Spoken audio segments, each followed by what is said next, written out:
త్వరగా కొన్ని విలువైన సంగతులు మనం విందాం. తిమోతికి రాసిన 2వ పత్రిక, అపోస్తుడైన పౌలు తిమోతికి రాసిన 2వ పత్రిక 3వ అధ్యాయం 16-17 వచనాలు ఎవరైనా చదువుతారా? తిమోతికి రాసిన 2వ పత్రిక 3వ అధ్యాయం 16-17 వచనాలు.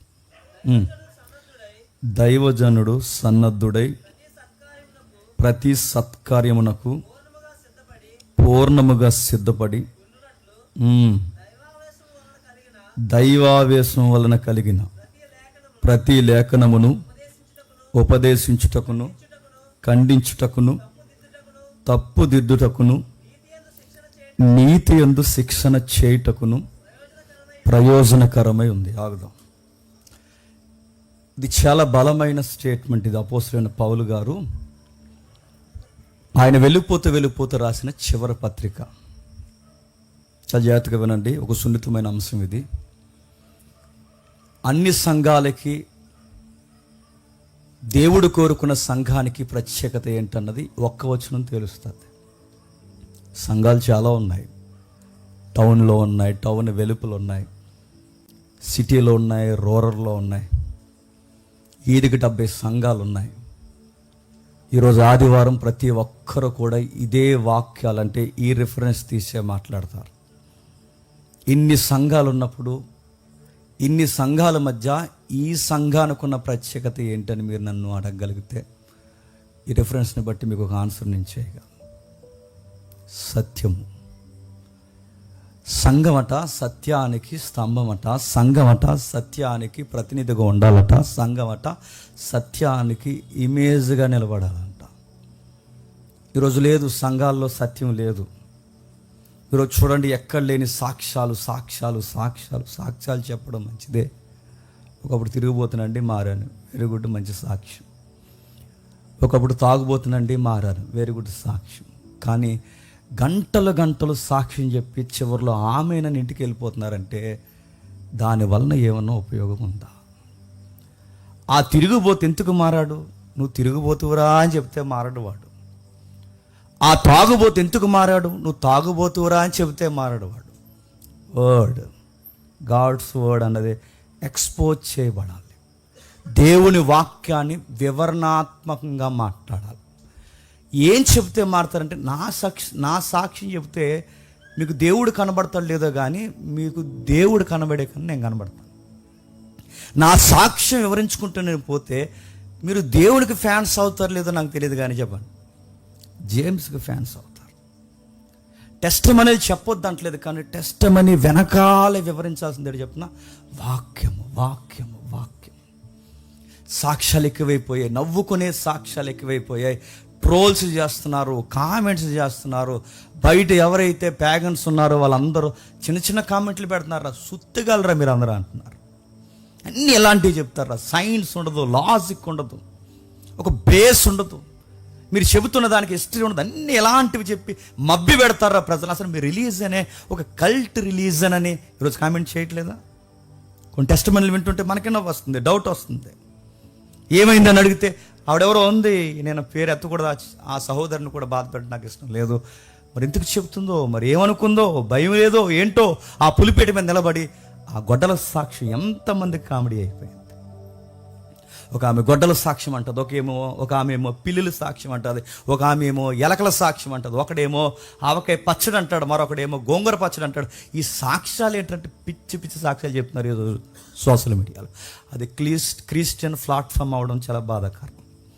వీళ్ళ సాక్ష్యాలు దేన్ని బేస్ చేసుకుని చెప్తే బాగుండు, కానీ వీళ్ళ సాక్ష్యాలు వాక్యాన్ని బేస్ చేసుకుని లేవు. అందుకే మార్కు డేవర్ అని ఒక భక్తుడు ఏమంటాడంటే, ఆయన మాట్లాడుతూ, ఏ సంఘం ఆరోగ్యకరమైనదని మీకు ప్రశ్నలు లేవనెత్తబడినప్పుడు, ఈ సంఘం ఆరోగ్యకరమైనదా కాదంటే, ఈ చర్చ్ హెల్తీగా ఉందా లేదా తెలియాలి అంటే దానికి మార్క్ ఎలా అంటాడు, ఏ సంఘం అయితే వాక్యాన్ని వివరణాత్మకంగా మాట్లాడుకుంటుంది, మరలా ఏ సంఘం అయితే ఒక రెఫరెన్స్ని వివరణాత్మకంగా మాట్లాడుకుంటుందో ఆ సంఘము ఆరోగ్యకరమైన సంఘం. మీరు నిలబడి 70 క్వశ్చన్లు అడగండి, ఇక్కడ వివరిస్తాం. ఇక్కడ మీరు ఏ వాక్యాన్ని టచ్ చేయండి, అది హిస్టరీ కానీ జాగ్రఫీ కానీ ఏదైనా, బైబిల్లో దీని అర్థం ఏంటని అడగండి, ఈ సంఘం వివరిస్తుంది. ఇక్కడ ఏ సంఘం అయితే అర్థవంతంగా వాక్యాన్ని బోధిస్తాదో, ఏ సంఘం అయితే ప్రతి రెఫరెన్స్ని అర్థవంతంగా సామాన్యుడికి సైతం అర్థమయ్యేలా సత్యాన్ని వాడు గుండెల్లో నాటుతాదో ఆ సంఘం ఆరోగ్యకరమైన సంఘం. ఇది 70 చర్చిలు ఉన్నాయి, టౌన్లో చర్చిలు ఉన్నాయి, బయట చర్చిలు ఉన్నాయి, అన్ని చర్చిలే. కానీ వాళ్ళు చెప్తున్నాను, చర్చిలు ఉన్నాయి, వాళ్ళ దగ్గర బైబిల్ ఉన్నాయి, కానీ ఆ వాక్యాన్ని వివరించే చెప్పండి ఆ సత్తా శక్తి వాళ్ళు పొందుకోలేదు. దేవుడు వారికి ఇవ్వలేదు, ఎందుకంటే వాళ్ళ యొక్క యాటిట్యూడ్ దేవుడికి తెలుసు. సత్యమును బోధించే సంఘాన్ని గురించి సీనియర్ లోదరన్ కూడా ఎలా అంటాడు, ఆయన ఏమంటాడంటే, ఎవరైనా కనబడి సార్ ట్రూత్ అంటే ఏంటి, సత్యం అంటే ఏంటని ఆడెవడైనా నడి బజార్లో అడిగితే పబ్లిక్ మాట్లాడుకోవాలట సత్యం అంటే ఏంటో. ఇక్కడ ఎవ్వరు చెప్పరు, కానీ ఈ సంతలో ఎవ్వరు మాట్లాడరు సత్యం అంటే ఏంటో. అక్కడికి పోయి అడగండి, దాని పేరు సంఘం, వాళ్ళు చెప్తారు సత్యం అంటే ఏంటని. బయటోళ్ళు మన కొరకు సాక్ష్యం చెప్పాలంట. బాధాకరమైన విషయం ఏంటి చెప్పిన, సత్యము సంఘము సత్యం చెప్పాల్సింది సంఘానికి, సంఘము సత్యము చెప్పాల్సింది సమాజానికి సత్యం చెప్పాలి. బాధాకరమైన విషయం, సమాజానికి సత్యం చెప్పాల్సిన సంఘానికే చెప్పండి మళ్ళీ సంఘానికి సత్యం చెప్పాల్సి వస్తుంది. సంఘం ఎదిగిందంటారా, ఆగిందంటారా, సంఘం ముందుకు వెళ్తుందంటున్నారా, వెనక్కి వెళ్తుందంటారా చెప్పండి. ఈరోజు చాలామందికి సత్యం అంటే తెలీదు. సత్యం అంటే ఆ రోజు పిల్లాదిగాడికి తెలీదు, ఈరోజు సత్యం అంటే చాలామందికి తెలియదు. అందుకే చూడండి, వివరణాత్మకంగా మాట్లాడే వ్యక్తులు కావాలి. వాక్యం మాట్లాడకపోతే ఏమవుద్ది సార్, సంఘంలో వాక్యం మాట్లాడకపోతే ఏమవుద్ది, పాలిటిక్స్ స్టార్ట్ అవుతాయి. సంఘంలో వాక్యం మాట్లాడకపోతే ఏమవుద్ది, క్యాస్ట్ గొడవలకు పెద్దపేట వేస్తారు. సంఘంలో వాక్యం మాట్లాడకపోతే ఏమవుద్ది, మనీ పాలిటిక్స్ పెద్దపేట వేసుకుంటాయి. సంఘంలో వాక్యం చెప్పకపోతే ఏమవుతాయి, ఆస్తుల కోసం కొట్టుకు చేస్తారు. సంఘంలో వాక్యం చెప్పకపోతే ఏమవుద్ది, ఎవడు ఫేమ్ నేమ్ వాడు కోరుకుంటాడు. ఇవన్నీ అలాగ అణిగిపోవాలంటే, కెరటాల్లో లెగిసిన ఈ గొడవలన్నీ అలా అణిగిపోవాలి అంటే దానికి సూత్రం ఒకటే, సత్యము చెప్పాలి. సత్యాన్ని బోధించే వినేవాళ్ళు లేరు, సత్యం చెబితే ఆకర్షించే వాళ్ళు లేరు, సత్యాన్ని కొరడాగా ఉపయోగించే బోధకులు లేరు. ఈరోజు ఏం కావాలంటే ఎంటర్టైన్మెంట్ కావాలి, అట్మాస్ఫియర్ బాగుండాలి, సెంట్రల్ ఏసీలు ఉండాలి, చూడ్డానికి ఆహ్లాదకరమైన వాతావరణం ఉండాలి. అలానే వస్తున్నారు చర్చికి ఎలా వస్తున్నారంటే కళ్యాణ మండపానికి వచ్చిన ఫీలింగ్ ఉండాలి. ఈరోజు సినిమా థియేటర్లో కూర్చున్నప్పుడు లాస్ట్లో ఈ మధ్య ఆ సాంగ్ ఏదన్నారు కదా ఆయన పవన్ కళ్యాణ్ గారు, ఆ లాస్ట్లో ఎలాగైతే లేచి నిలబడతారంటగా, అప్పుడు మనం కూడా చూసాం, భక్తులేం కాదు కానీ ఆ థియేటర్కి వెళ్ళినప్పుడు ఆ లాస్ట్లో జనగణమన పాడినప్పుడు ఎలా అయితే లేచి నిలబడతారో, చర్చిలో కూడా లాస్ట్ సాంగ్ ఒకటి ఉంటుంది, కానుకలకు సంబంధించిందో లేకపోతే లాస్ట్ సవర్కి సంబంధించింది ఒకటి ఉంటుంది. ఆ లాస్ట్ నిలబడి ఆమెన్ అనేసి వెళ్ళిపోతున్నాం. ఆ ట్రూత్ ఏది, నేర్పించేవాళ్ళేరి, ఒక వాక్యాన్ని వివరించేవాళ్ళేరి. అందుకే అవి లేవు కనుక ఈరోజు సంఘంలో వర్గపోర్లు ఉన్నాయి, అవి లేవు కనుక ఈరోజు సంఘంలో భయంకరమైన క్యాస్ట్ ఫీలింగ్స్ ఉన్నాయి, అవి లేవు కనుక ఈరోజు మనీ పాలిటిక్స్ నడుస్తున్నాయి. సంఘం బాగుండాలన్నా, సంఘంలో ఉన్న ప్రతి వ్యక్తి బాగుపడాలన్నా వివరణాత్మకంగా వాక్యం మాట్లాడే స్పీకర్స్ కావాలి. చాలా రేరుగా ఉన్నారు ఈ సొసైటీలో.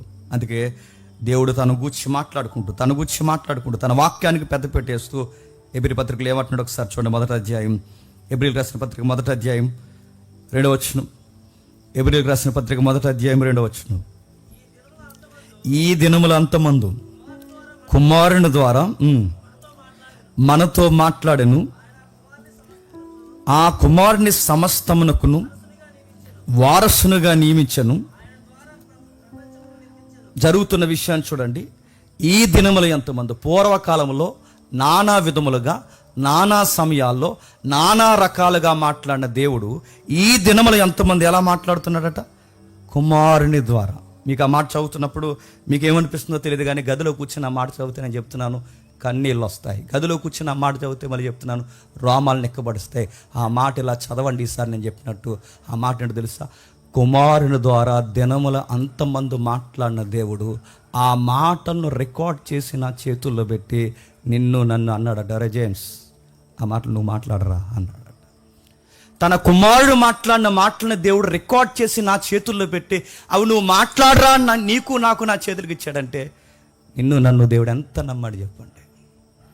నిన్ను నన్ను ఎంత నమ్మితే ఆ మాటలను నా చేతుల్లో పెట్టి నువ్వు మాట్లాడరంటే నేను ఇది మాట్లాడకుండా ఈ పులిపేట మీద నిలబడి నేను ఏ సోది మాట్లాడాలి. నన్ను ఈ పులిపేట మీదకి పిలిచింది దేనికి? ఒక స్పీకర్గా నిలబెట్టింది దేనికి? నేను సోది మాట్లాడతానని కాదు, నా ఫ్యామిలీ మ్యాటర్స్ చెప్తానని కాదు, నా యొక్క వ్యక్తిగత విషయాలు మీతో పంచుకుని నేనేదో ఆ ఈవెంట్లో హీరోలానే వ్యవహరించని చెప్పుకోవడానికి, నా సెల్ఫ్కి పేట వేయడానికి నన్ను పిలవలేదు. నానా సమయాల్లో నానా విధాలుగా పూర్వకాలంలో ప్రవక్తల ద్వారా, నీతిమంతుల ద్వారా, దర్శనాల ద్వారా ఏదైతే ఉందో ఆ రత్నాలు ఏవైతే ఉన్నో, ఉరీము తుమ్మీము ఏదైతే ఉందో, రకరకాల దర్శనాల ద్వారా మాట్లాడిన దేవుడు, మెరుపుల్లోంచి మాట్లాడిన దేవుడు, మేఘాల్లోంచి మాట్లాడిన దేవుడు, పునాదులు కలిదిరిపోయే సుడుగుండాల్లోంచి మాట్లాడిన దేవుడు, దినములు అంతమంది కుమారుని ద్వారా మాట్లాడి ఇక ఎవరి ద్వారా మాట్లాడడానికి ఇష్టపడిన దేవుడు దాన్ని రికార్డ్ చేసి దానికి ఒక గ్రంథంగా మార్చి నా చేతుల్లో పెట్టి అన్నాడట, ఇక్కడి నుంచి మీరు మాట్లాడండి అన్నాడట. ఎంత గ్రేట్ ప్రివిలేజ్ అండి అది. బైబిల్ నేను ఎలా పట్టుకున్నా అంటే అది నాకు ఎంత గౌరవం. బైబిల్ నన్ను ఎలా పట్టుకుని తిరుగుతున్నా అంటే నన్ను దేవుడు ఎంత నమ్మి నా చేతుల్లో బైబిల్ పెట్టాడు. బైబిలే పట్టుకోరు, బైబిలే లేదు. ఈరోజు చర్చికి బైబిలే తేవట్లేదు. నేను దేవుడు నమ్మి నీ చేతుల్లో బైబిల్ పెట్టి దీన్ని చదువుకో. నువ్వు చదువుకోవడమే కాదు, దీన్ని బోధించు. దీన్ని బోధించే స్థాయికి నువ్వు వెళ్ళాలని తన కుమారుని మాటలు మన కళ్ళ ముందు పెట్టాడంటే ఏది? అందుకని అంటున్నాడు, తన దినములు అంతమంది కుమారుని ద్వారా మాట్లాడిన దేవుడు లిఖితపూర్వకంగా భద్రము చేతి చరిత్రలో ఎన్నో గ్రంథాలు తుఫాన్లు కొట్టుకుపోయాయి. చరిత్రలో భూకంపాలకు ఎన్నో చరిత్ర గ్రంథాలు, అంటే వారి సమకాలీన రాజుల చరిత్ర పుస్తకాలు, వాటిని రాజ్య దస్తావేజులు అంటారు. ఇందాక చదువుకున్నాగా ఆ రాజ్యపు దస్తావేజులు కూడా ప్రకృతి వైపరీత్యాలకు కొట్టుకుపోయాయి. ఏదైతే రాజమహేంద్రవర్మ చరిత్ర ఉందో ఆ రాజమహేంద్రవర్మ చరిత్ర రికార్డెడ్ ఎవిడెన్స్గా ఆ చిత్రాంగి ప్యాలెస్ అని మన కథలుగా చెప్పుకోవడమే ఆ పుష్కరగాడు దగ్గర నడుతున్నాను. దానికి రికార్డెడ్ ఎవిడెన్స్ బుక్ లేదు ఇప్పుడు. నడుతున్నాడు ఏవి? అరే సమకాలీన కొన్ని 10 సంవత్సరాలు లేదా కొన్ని 100 సంవత్సరాలు వెనక్కి వెళితే ఈ జర్నీలోనే హిస్టరీ బుక్సే లేకపోతే ఎన్నో పుస్తకాలు సమసిపోయాయి, రాజ్యాలు సమసిపోయాయి, రాజుల చరిత్ర కాలగలిసిపోయింది. ఈ కోరీ సెంటర్ ఏదైతే ఉందో ఈ రాజమహేంద్రవర్మ కొడుకు ఇక్కడ కాలేజ్ ఏదో నరికేసాడు తెలుసుగా, ఆ కోరీ మార్కెట్లో ఈ చరిత్ర రికార్డెడ్గా ఏది? పుంకాలుగా మాట్లాడు. అరే సమకాలీన పుస్తకాలు ఈరోజు కనబడకుండా కాలగర్భంలో కలిసిపోతే 4000 సంవత్సరాల క్రితం ఎప్పుడు మోసే చరిత్ర, ఎప్పుడు అబ్రహాము, ఎప్పుడు ఇస్సాకు, ఎప్పుడు యాకోబు, ఈ చరిత్ర ఎప్పుడుది, నా పితరుల చరిత్ర ఎప్పుడుది, అప్పుడు చరిత్ర గ్రంథాన్ని ఇప్పటికీ ఇన్ని తుఫాన్లు వచ్చి, భూకంపాలు వచ్చి, ప్రకృతి వైపరీత్యాలు ఎన్నో సమసిపోయిన, రాజులు కరుమరుగైపోయినా ఈ పుస్తకం వెంకాల నిలబడుందంటే దీని వెనకాల ఎవరు పనిచేస్తున్నారు చెప్పండి? దేవుడు నీకు నాకు ఎందుకు ఈ పుస్తకాన్ని ఇచ్చాడు తెలుసా? చదువు, దీన్ని బోధించు. దీన్ని ఏ స్థాయిలో నువ్వు వెళ్ళాలి అంటే నా కొడుకు మాటలను రికార్డ్ చేసి నీ చేతుల్లో పెట్టాను, నేను నమ్మాను నేను అన్నాడు. ఇది చదవం, సాక్ష్యాలు కలబడబడ్డాం, ఇవి చదవం, వర్షిపులు కలబడబడ్డాం, ఇవి చదవం. మరి ఎంటర్టైన్మెంట్గా చూస్తున్నాం చర్చిని. ఈ వాక్యానికి పెద్దపీట వేయని ఏ చర్చ్ అయినా అది చర్చ్ కింద అంటాను. జస్ట్ అది ఏదో కమ్యూనిటీగా కూడుకునే ఒక సహవాసం తప్ప దాని చర్చ అని అనడానికి వీల్లేదు.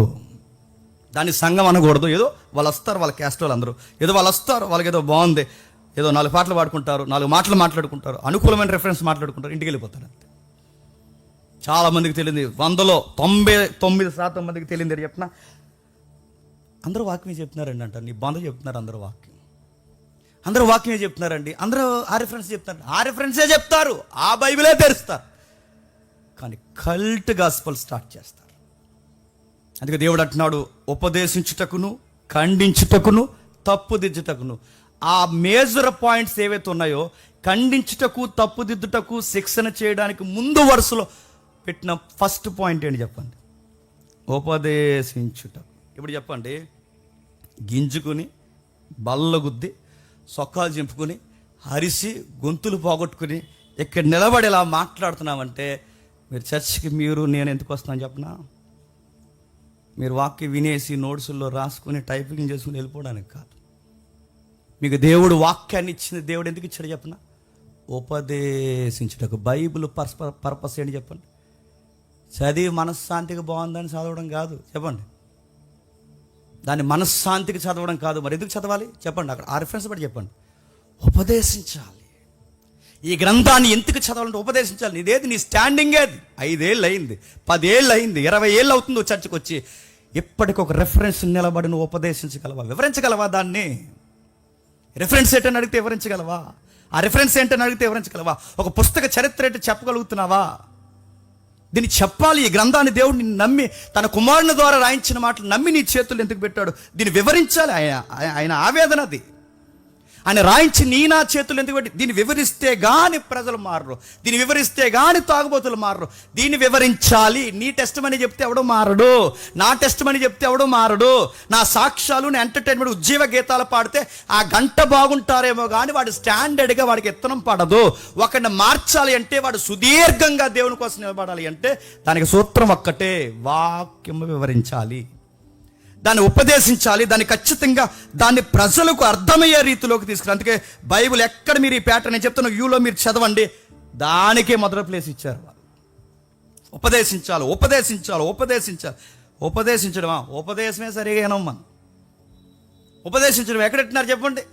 ఒక రెఫరెన్స్ ఎందుకుందో తెలియదు, ఆ కీర్తన ఎందుకుందో తెలియదు, ఈ సామెతలు ఎందుకున్నా తెలియదు, ఏ పుస్తకం ఎక్కడుందో తెలియదు. ప్రతి ఒక్కరు అంటారు మేము బైబిల్ చదువుతున్నాం, మేము బైబిల్ చదువుతున్నావులే, ఎందుకు చదువుతున్నావో తెలుసా? చాలామంది బైబిల్ ఎందుకు చదువుతారు చెప్పనా? మనశ్శాంతి చదువుతారు. చాలామంది బైబిల్ ఎందుకు చదువుతారు చెప్పనా?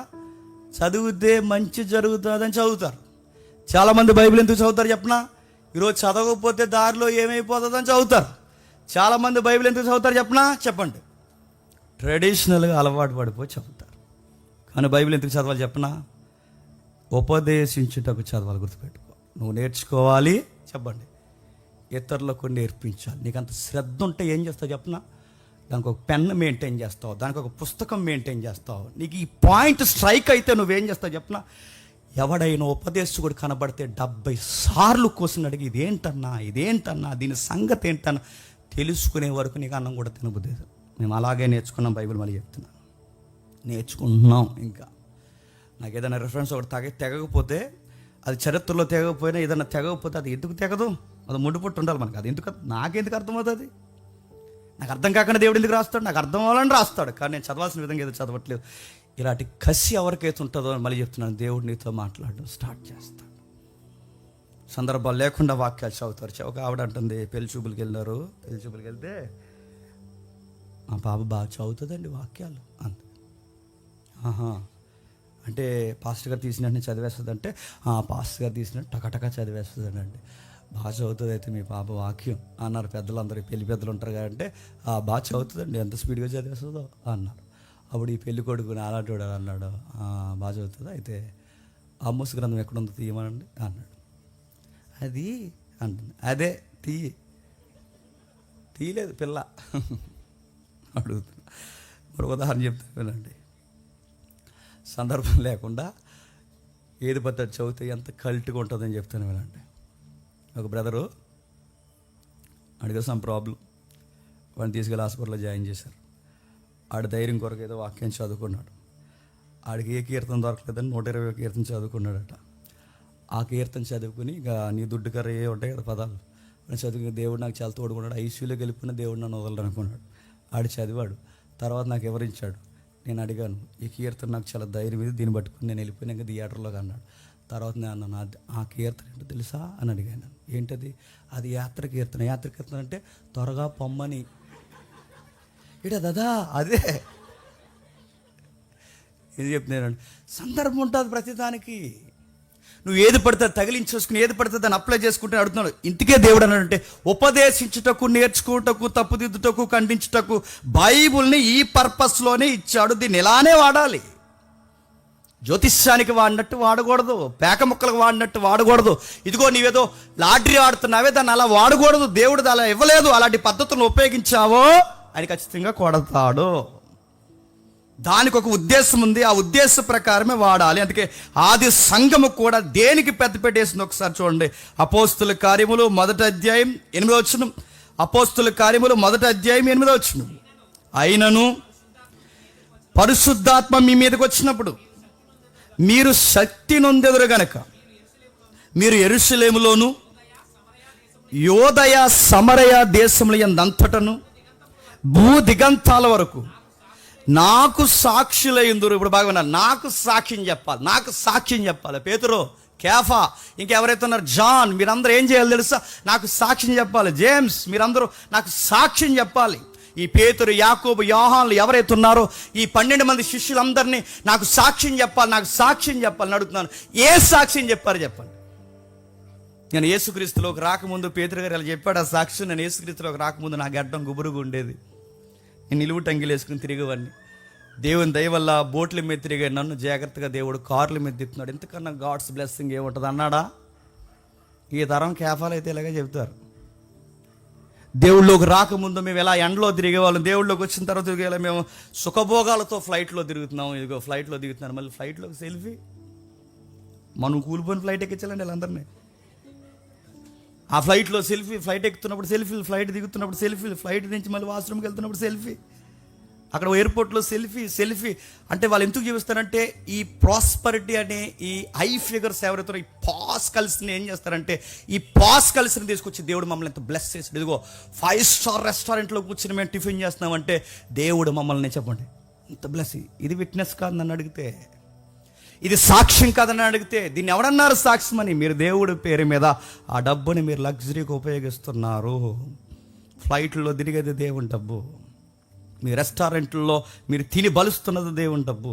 నీ రెక్కల కష్టాన్ని ఉపయోగించుకో, నీకు జీతబత్యాలు దేవుడైతే ఇచ్చిన అది ఉపయోగించుకో. కానీ పేదల సొమ్మును నువ్వు ఎక్కడ ఉపయోగిస్తున్నావు? దానికి పేరుకి నువ్వు సాక్ష్యం అని పెడుతున్నావు. అది సాక్ష్యమా? అబద్ధ సాక్ష్యం, అది కల్ట్ విట్నెస్. అది దేవుని తరపున సాక్ష్యం అంటారు. పేతురు గారిని అన్నాడు నువ్వు నాకు సాక్ష్యం అంటాడు. ఇప్పుడు చెప్పాడు స్టేట్మెంట్, మీరు నాకు సాక్షిగా ఉండాలని చెప్పాడు. సాక్ష్యం స్టార్ట్ చేశాడు. ఎక్కడ స్టార్ట్ చేశాడు ఒకసారి చూడండి. ఈ రెఫరెన్స్కి నెరవేర్పు కనబడుతుంది చూడండి ఒకసారి. 2వ అధ్యాయం 14 వచనం, 1వ అధ్యాయం 8వ వచనానికి నెరవేర్పు 2వ అధ్యాయం 14 వచనం. అయితే పేతురు బిగ్గరగా వారితో ఇట్లా, నేను యెరూషలేములో కాపురమున్న సమస్త జనులారా ఇది మీకు తెలియనుగాక. ఇప్పుడు చెప్పండి, పేతురు గారు సాక్ష్యం ఎలా చెప్తున్నాడు చెప్పండి. నేను రాకముందు చేపలు పట్టుకునేవాడిని, నేను రాకముందు బోట్లో తిరిగాను, నేను రాకముందు ఇదిగో నా గుబురి గడ్డం, నేను రాకముందు మాకు సరి అయిన పూట అన్నం కూడా ఉండేది. ఈ సాక్ష్యాలు చెప్పలేదు. పేతురు గారు సాక్ష్యం ఏం చెప్తున్నాడు తెలుసా? 16వ కీర్తన, 110వ కీర్తన, పాత నిబంధన పుస్తకాలు ఇవన్నీ ఎత్తి వాక్యము ఉపదేశిస్తున్నాడు. అది విట్నెస్ అంటే. సాక్ష్యం అంటే ఏంటో తెలుసా? నీ సాక్ష్యాలు చెప్పడం కాదు. సాక్ష్యం అంటే నీ నా మాటలు చెప్పడం కాదు. పేతురు ఏం చేస్తున్నారు చెప్పండి? భూదిగంతాల వరకు మీరు నాకు సాక్షిగా ఉంటారంటే ఎవరికి సాక్షులుగా? ఆయనకి సాక్షులు. ఆయనకి మనం సాక్షులం అయితే ఆయన గురించి చెప్పాలా, నా గురించి చెప్పుకోవాలా? నేను ఆయనకి సాక్షిని అయినప్పుడు ఆయన గురించి చెప్పుకోవాలి. నేను ఆయన సాక్షిని అని చెప్పి నా సాక్షిని చెప్పుకుంటే నేను నాకు సాక్షిని అవుతాను తప్ప నేను ఆయనకి ఎలా సాక్షిని అవుతాను? కోర్టులో పిలిచి సాక్ష్యం చెప్పరన్నప్పుడు నువ్వు ఎవరి కోసం చెప్పాలి? వాడు ఎవడైతే ఉన్నాడో అక్యూజ్డ్, వాడికి ఎగనెస్ట్గా నువ్వు సాక్ష్యం చెప్పాలనుకుంటే అక్యూజ్డ్కి వ్యతిరేకంగా నువ్వు సాక్ష్యం చెప్పాలి. అయ్యా వచ్చాడయ్యా, ఆ కిటికీ ఆడి తీస్తున్నప్పుడు నేను చూశాను, బండి వేసుకుని వచ్చాడండి. ఆ ఎదవతో పాటు ఇంకో నల్ల ఎదవ ఎవడో ఉన్నాడు, ఆడు కూడా వచ్చాడండి. 2:30 అవుద్దండి నైట్. ఇది కదా సాక్ష్యం. నేను కోర్టులోకి ప్రవేశపెట్టిన తర్వాత కోర్టులో నిలబడి నువ్వు సాక్ష్యం చెప్పాలి. అలా సాక్ష్యం చెప్పకుండా నేనండి ఉదయానికి 2 సార్లు టిఫిన్ చేస్తానండి, మధ్యాహ్నం కూడా అటు ఇటుగా మళ్ళీ 12:30 కల్లా భోజనం చేస్తానండి, సాయంత్రానికి మళ్ళీ నేను అటు ఇటు తిరిగి కొంచెం స్నాక్స్ అవి తిని మళ్ళీ సాయంత్రం భోజనం చేస్తానండి, సాయంత్రం కూడా మళ్ళీ స్నానం చేస్తానండి, బయటకు వెళ్ళి అలా వచ్చాను. ఇవన్నీ చెబుతూ కూర్చున్నాక జడ్జి గారు నన్ను ఏమంటారు చెప్పండి? ఎవడరా నువ్వు? నేను సాక్ష్యం చెప్పండి, నీకోసం ఎవడో చెప్పమంటారా? నీ స్నానం చేస్తే చేయకపోతే ఏంటి? నువ్వు టిఫిన్ 2 సార్లు చేయడమే అన్ఫిట్ గడవు. నువ్వు 2 సార్లు టిఫిన్ ఏంటి నీకు? ఇవన్నీ నువ్వు కోర్టులో చెప్పు. విలువైన సమయాన్ని కోర్టుకి చెప్పాల్సిన విలువైన సమయాన్ని నువ్వేంట్రా చెప్పేదంటే దాని సాక్ష్యం అంటారు. కొట్టిపడేసి బయటకు వచ్చి ఇంకొకసారి విలువైన సమయాన్ని వేసాడు, 6 రోజులు జైల్లో హెత్తనేమనుకున్నావు అంటారు. జడ్జి పవర్ ఉంటుందిగా, విల్ పవర్ ఉంటుందిగా జడ్జి గారికి. కోర్టులో ఫోన్ మోగిందంటే తీసుకెళ్ళి 1 డే కూర్చోబెట్టే పవర్ ఉంటుంది వాళ్ళకి. అది డిఎస్పీ అయినా ఎవరైనా.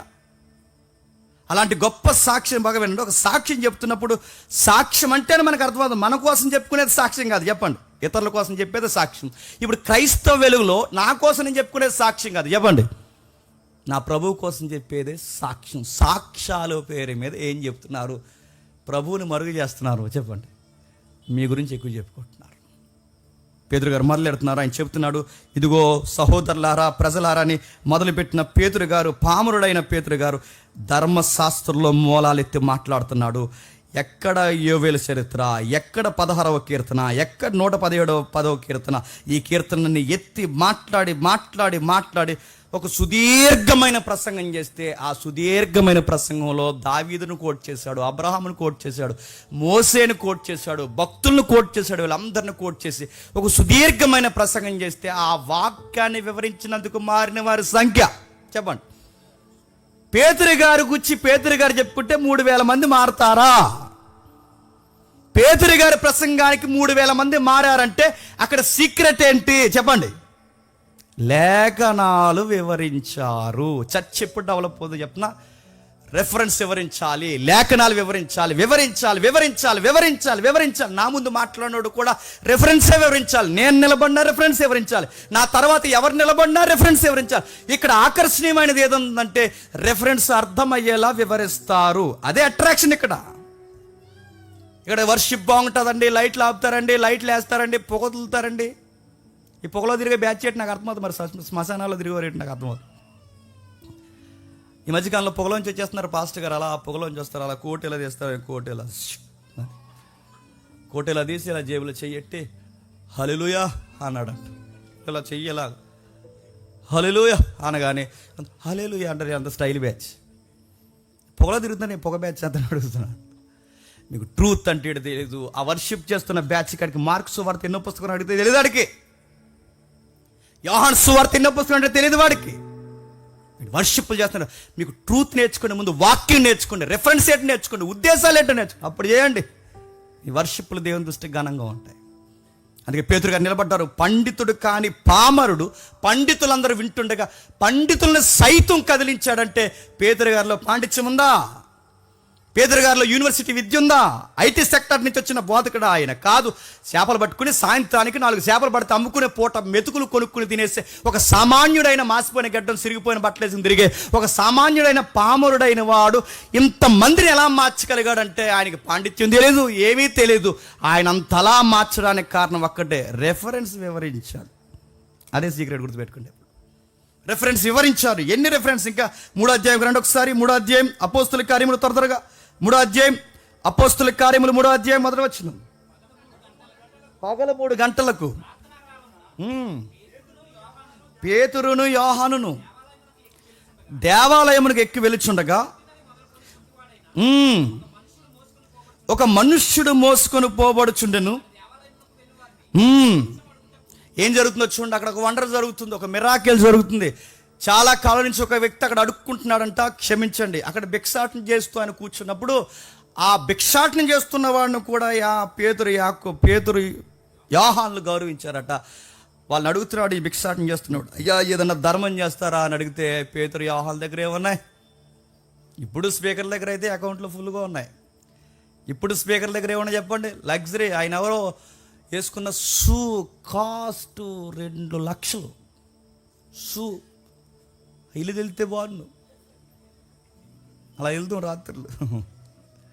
షూ కాస్ట్ 2 లక్షలు. టీ షర్ట్ ఎంతో ఎంతో చూసారు వాళ్ళు, మళ్ళీ ఫేస్బుక్లో పెడతారు సిగ్గు లేకుండా. వాళ్ళు వేసుకున్న టీ షర్ట్ ఎంత? 1,50,000 టీ షర్ట్. ఎంత బలిసిందో టీ షర్ట్ 1,50,000, షూ 2 లక్షలు. అలాంటి స్పీకర్లు కాదు వీళ్ళు. వాళ్ళ స్పీకర్లు, ఈ స్పీకర్లు గొప్ప స్పీకర్లు ఆడో చెప్పిన, ఆ పూటకి వేసుకోవడానికి బట్ట, ఆ పూటకి తినడానికి ఇప్పుడు మెతుకులు, దేవి చాలు, ఈ సంతుష్టి సహితమైన భక్తి మాకు చాలు, మాకు సూట్లు బూట్లు ఏమొద్దు అన్నారంట. సింపుల్గా వస్తారు, వెళుతున్నారు. ఆ భిక్షాటన చేసుకున్నవాడికి ఏం తెలియదు, అడుగుతున్నాడు ఏమైనా చేయండి అంటే వాళ్ళ దగ్గర ఏమున్నాయి? వాళ్ళ దగ్గర పర్సులు లేవు, సంచులు లేవు, ఏమీ లేవు. ఒక మాట అన్నారు, మా దగ్గర ఏమీ లేవు కానీ ఎండి బంగారముల కన్నా గొప్పది ఒకటి ఉంది, ఏమంటావా అన్నారు. ఆ ఎండి బంగారం కన్నా గొప్పది నజరేయుడైన యేసు నామము. లే, ఆ యేసు నామమును ఆజ్ఞాపిస్తున్నాం లే అనగానే వాడు లేచి పరిపెత్తుకుని నడిచి వెళ్ళిపోతున్నాడు. గంతులు వేసుకుని వెళ్ళిపోతున్నప్పుడు పబ్లిక్ అంతా అలా ఫామ్ అయ్యారట. అలా ఫామ్ అయిన వెంటనే రండి, ఇంకా నడవలేని బ్యాచ్ ఎవరున్నారో వీల్ చైర్లు అలా తీసుకురండి లైన్లో అనలేదు. మెల్లగా లేచి కొంచెం నడిచి స్లో బెటా స్లో స్టాప్ అన్నారట. అదో రకమైన వాయిస్లు ఉంటాయండి. వాళ్ళు బిడ్డను స్లోగా నడిపించండి, బిడ్డను అలా నడిపించండి. స్లో లే, యేసు నామము నీకు చెబుతున్నాను లే, పరిశుద్ధాత్మ అభిషేకం నీ కాలంలోకి దూరునుగాక. అరికాలు ఇప్పుడే చిందుమని లేడు వలె గంతులేను గాక. దేవుడు చెప్పాడు, ఇదిగో పక్షిరాజు వలె నేను ఎగరవేస్తాను దేవుడు చెప్పాడు. లే అనగానే ఇడప్పుడు వరకు కుదురకుండా లేచిపోతాడు అన్నట్టు. ఇలాంటి విట్నెస్లు ఎన్ని జరుగుతుంది, ఫేక్ విట్నెస్లు ఇవన్నీ. పేతురు గారు, యోహాను గారు రియల్గానే మిరాకిల్స్ లేవంటలే, జరిగాయి. నిజంగానే ఒక అద్భుతాన్ని చేసిన తర్వాత నెక్స్ట్ దేనికి పునాదేశారు చెప్పండి? వాక్యం. మిరాకిల్ చేసిన వెంటనే వారు వెంటనే మొదలెడుతుంది నెక్స్ట్ మిరాకిల్ ఇంకెక్కడ అనలేదు. మరలా అద్భుతాన్ని ఎక్కడ చేయాలి ఇదేమనలేదు. వారు మరలా ఏం చేస్తున్నారు? 11 వచ్చిన నుంచి చూడండి. 11 వచ్చిన నుండి పేతురు యోహానులు నిలబడి పట్టుకొని ఉండగా ప్రజలందరూ ఆ మిరాకిల్ చూసి విస్మయం అందుతున్నప్పుడు, మా చేతుల్లో శక్తి ఉందని, మా మిరాకిల్ సెంటర్ మాదే గొప్పదని, మా దగ్గరకు వచ్చిన వారు ఏ వ్యాధి అయినా సరే మఠుమాయం అయిపోద్దని, మెడికల్లో కూడా తేలని రోగాలు మా దగ్గర తేలిపోతాయని, హెచ్ఐవి కేసులు తగ్గిపోతాయని, ఇంకా చెప్పండి నాకు గుర్తురాట్లేదు, షుగర్లో, బీపీలు, అల్సర్లు, నడువు నొప్పులు, కాలు నొప్పులు, కీలసలుపులు, పిప్పలు బాధ, అరికాల మంటలు ఏవైతే ఉన్నావో మా దగ్గరికి రండి అన్ని తగ్గిపోతే, ఇదిగో నజరేయుడైన యేసు నామమున మీ కళ్ళ ముందు అద్భుతం చేసావు, ఇకపై కూడా మేము చేస్తాం, రోగుల్లారా రండి, స్వస్థత పొందండి, వెళ్ళండి. ఇది సాల, మామూలు సాల కాదు, ఇది స్వస్థత సాల అనలేదు. ఏమన్నారు చెప్పండి? అందరూ ఆ మిరాకిల్ చూసి ఒక్కసారి అటెన్షన్లోకి వస్తే, అటెన్షన్లోకి వచ్చిన పబ్లిక్ని మరింత అటెన్షన్లోకి ఎక్కడ తీసుకొచ్చారు చెప్పిన? వాక్యము, వాక్యము, వాక్యము, వాక్యము. ఇది బైబిల్ ప్యాటర్న్ గుర్తుపెట్టుకోండి. ఇప్పుడు సాక్ష్యం అంటే అలానే చెప్పారు. ఏం చెప్తున్నారు పేతురు గారి కిందికి? పేతురు దీన్ని చూసి ప్రజలతో ఇట్లా, నేను ఇశ్రాయేలులారా, మా సొంత శక్తి చేతనైనను నడవని వీనికి బలమిచ్చి మీరెందుకు మా వైపు చూస్తున్నారు? అబ్రహాము, ఇస్సాకు, యాకోబు అను వారు దేవుడు. అదిగో మొదలుపెట్టి చూడండి, వాళ్ళు ఏ వ్యూలో ఉన్నారో అక్కడి నుంచి మొదలుపెట్టి స్టోరీని ఎక్కడికి లాక్కెళ్తున్నారు? అబ్రహాము, ఇస్సాకు, యాకోబులు. వీళ్ళు అడుగుతున్నది ఏంటి? మిరాకిల్. వాళ్ళు చెప్తున్నది ఏంటి? వాక్యము.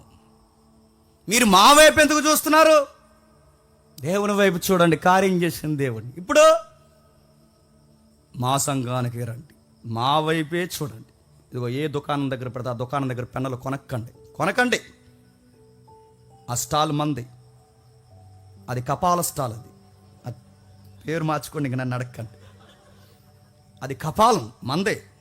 ఆ స్టాల్లోనే కొనండి, ఈ స్టాల్లోనే కొనండి. ఇదిగో కచ్చిపులు, ప్రార్థన కచ్చిపులు పట్టుకుని వెళ్ళండి, మంచిది జరుగుద్ది. ఆవిడెవరో 5 సంవత్సరాల నుంచి ఉతకలేదు, అటు గోల ఇంట్లో 5 సంవత్సరాలు ఎందుకు ఉతుకుతలేదు, అన్ని మీదేసుకుని పడుకుంటుందంటే ఇలా చచ్చిపోతున్నాడు. వాళ్ళ అబ్బాయి ఫోన్ చేసి, మా అన్నయ్య మా అమ్మ కచ్చి పుదుతలేదు అని కచ్చిపులు ఉతకరు అని అడుగుతున్నాను. ఈ ప్రార్థన కచ్చిపులు, ప్రార్థన పెన్నులు, ఇవి అభిషేక పెన్ను. నీకు ఏ పెన్ను ఎలా రాస్తుందో తెలియదు, కానీ మన కపాలంలో కొన్న పెన్ను మాత్రం చకచకా రాస్తా. కపాల స్థలం తెలుసు కదా, ఇంక నన్ను అడగండి, ట్రాన్స్లేషన్ చేసుకోండి. నేను అడుగుతున్నాను, ఇలాంటి వ్యాపారం చేస్తున్నారు లేరా? మా వైపు చూడండి అడిగారా?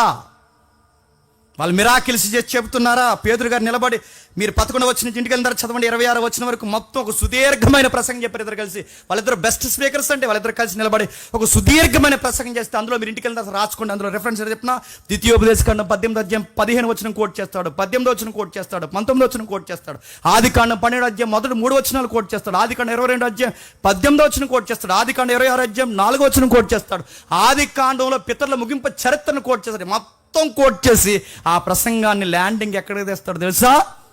నజరేయుడైన యేసు పునరుద్ధానం దగ్గర తెస్తాడు. అది సాక్ష్యం అంటే. సాక్షిగా నిలబడ్డం అంటే తెలుసా? వాక్యం చెప్పడానికి నిలబడ్డం. వాక్యం చెప్పాలంటే నీకేం తెలియాలో తెలుసా? వాక్యం వివరించడం తెలియాలి. అది తెలియకపోతే నువ్వు ఆయనకు సాక్షివి కాదు. నీకు అది తెలియకపోతే నువ్వు బైబిల్ ఎందుకు చదువుతున్నావో నీకు తెలియదు. ఆయన గూర్చి నీకు వివరించడం రాకపోతే నీ భక్తిని నువ్వు ఎందుకు గడిస్తున్నావో నీకు తెలియదుగాక తెలియదు. ముగించేస్తాను. 6వ అధ్యాయం రండి. 6వ అధ్యాయం, అదే అపోస్తుల కార్యములు 6వ అధ్యాయం, అదే అపోస్తుల కార్యములు 6వ అధ్యాయం 2-4 వచనాలు చూడండి ఒకసారి.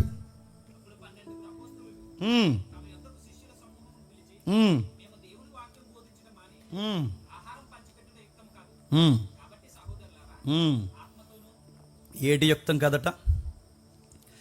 వాక్యము బోధించటం అని భోజనాలు పెట్టడం యుక్తము కాదు. భోజనాలు జరిగే టైంలో ఏం ఆపేస్తారు చెప్పండి?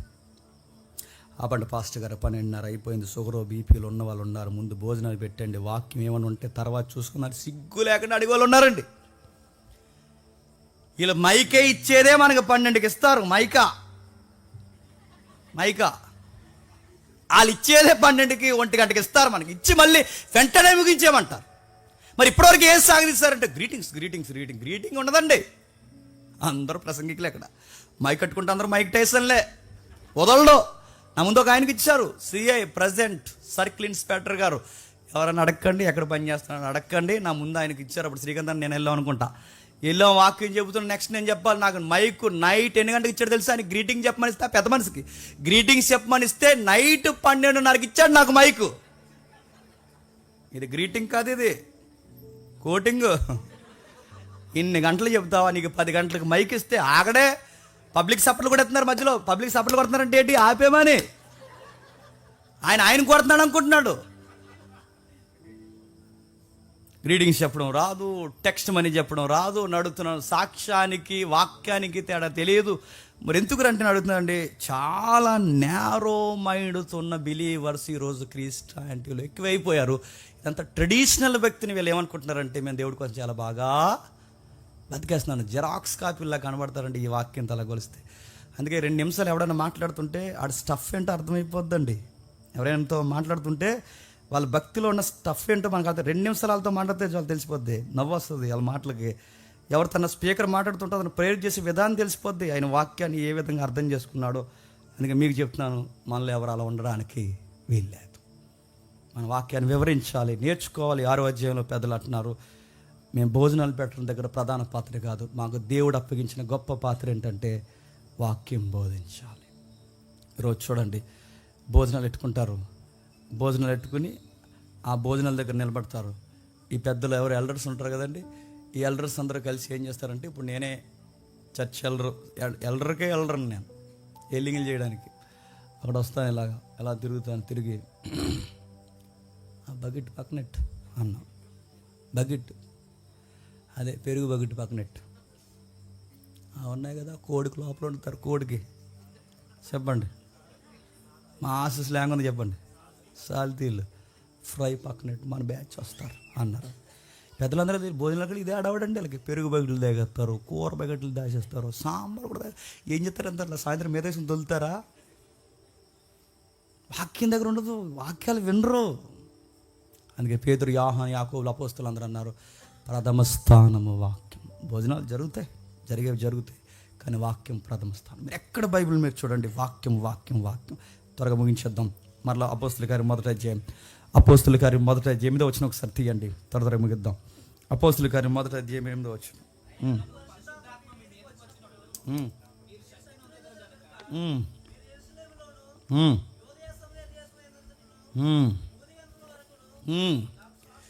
నాకు సాక్షులు నిర్మల రెఫరెన్స్ పట్టుకోండి. ఇందాక సాక్షి ఎవరు?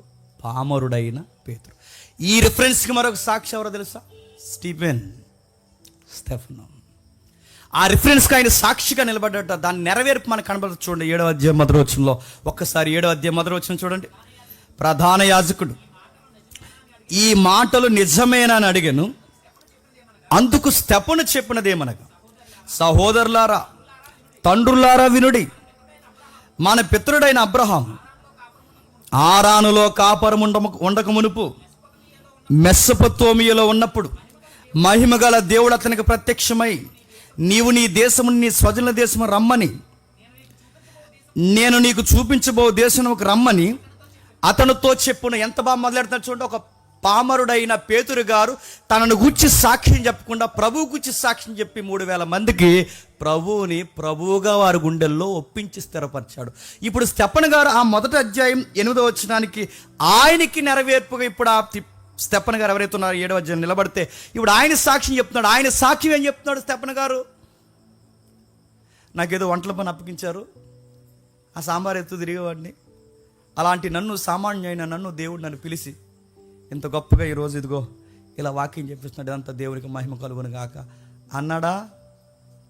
ఆ వంటల సాక్ష్యం లేదు, ఆ సాంబార్ సాక్ష్యం లేదు, ఆయనకి ఇచ్చిన అవకాశాన్ని దేనికి ఉపయోగిస్తున్నాడు చెప్పండి? అబ్రహాము దగ్గర నుంచి స్టోరీ స్టార్ట్ చేశాడు. అబ్రహాం గురించి చెబుతాడు, మోసే గురించి చెబుతాడు, ఇస్సాకు యాకోబులు ఎవరి గురించి చెబుతాడు, దేవదూతల గురించి మాట్లాడతాడు. ఒక్క విషయం ఏంటి, సుదీర్ఘమైన ప్రసంగం చేసి స్తెఫను దాని ల్యాండింగ్ ఎక్కడిస్తాడు తెలుసా? నజరేయుడైన యేసు పునరుద్ధానం దగ్గర ల్యాండింగ్ ఇస్తాడు. మీరు బైబిల్లో ఎక్కడ మీరు గమనించండి, సాక్ష్యాలు ఇలాగే చెప్పారు. సాక్ష్యాలు ఇలాగే చెప్పారు. వాక్యాన్ని వివరిస్తూనే మాట్లాడారు. ఎన్ని రెఫరెన్స్ మాట్లాడు, కొన్ని రెఫరెన్స్ చెప్తారు. మీరు టూకి వినండి, జ్ఞాపకం పెట్టుకోండి, అవసరమైతే ఇంటికి వెళ్ళి రాసుకోండి. స్టెఫన్ గారు కోట్ చేసిన రెఫరెన్స్ ఏంటో తెలుసా? ఆదికాండం 12వ అధ్యాయం మొదటి వచనం కోట్ చేశాడు. అది మొదటి రెఫరెన్స్లోనే. 15వ అధ్యాయం 13వ వచనం 14వ వచనం కోట్ చేశాడు. నిర్గమకాండం 1వ అధ్యాయం 8వ వచనం కోట్ చేశాడు. 2వ అధ్యాయం 14వ వచనం కోట్ చేశాడు. 3వ అధ్యాయం 5 నుండి 10 వచనాలు కోట్ చేశాడు. ద్వితీయోపదేశకాండం 18వ అధ్యాయం 15వ వచనం కోట్ చేశాడు. 32వ అధ్యాయం 1వ వచనం కోట్ చేశాడు. ఆమోసు గ్రంథం 5వ అధ్యాయం 25వ వచనం నుంచి 27వ వచనం వరకు కోట్ చేశాడు. యెషయా గ్రంథం 66వ అధ్యాయంలో సుదీర్ఘమైన వచనాలు కోట్ చేశాడు.